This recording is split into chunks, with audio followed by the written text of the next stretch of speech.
power star Dharmendra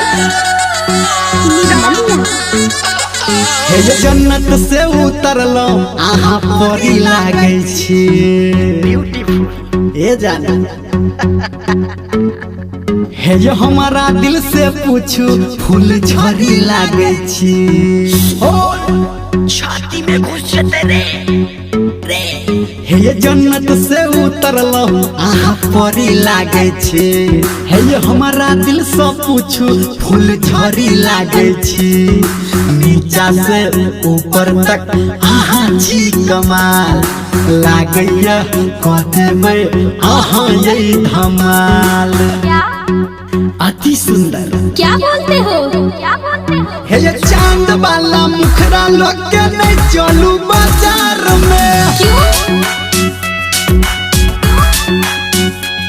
हे ये चांद वाला मुखरा लोग के नहीं चलू बाजार में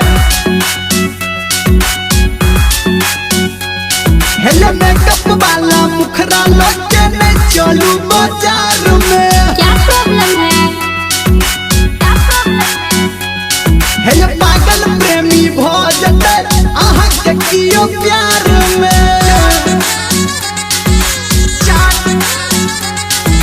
माँ गायत्री रिकॉर्डिंग स्टूडियो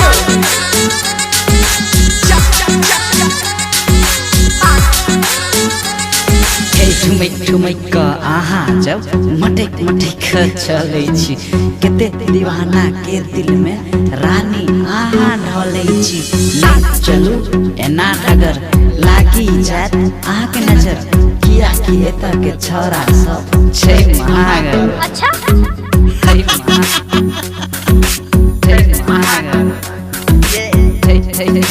कुछ भी बोलते हो हे चांद वाला मुखरा लोग के नहीं चलू बाजार में हे मेकअप वाला मुखरा लोग के नहीं चलू बाजार में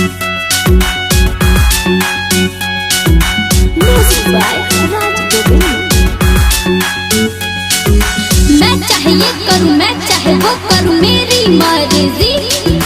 मैं चाहे ये करूं मैं चाहे वो करूं मेरी मर्जी तुम नहीं हो मेरे ओ बापू सर जी तू लुच्चा है मुझको ये पहले से है पता तू क्या है चाहता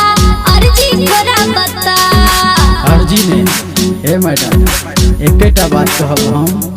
हे चांद वाला मुखरा लोग के नहीं चलू बाजार में अच्छा हे मेकअप वाला मुखरा लोग के नहीं चलू बाजार में ओहो हे पागल प्रेमी भोजन आहा के कियो प्यार में पागल से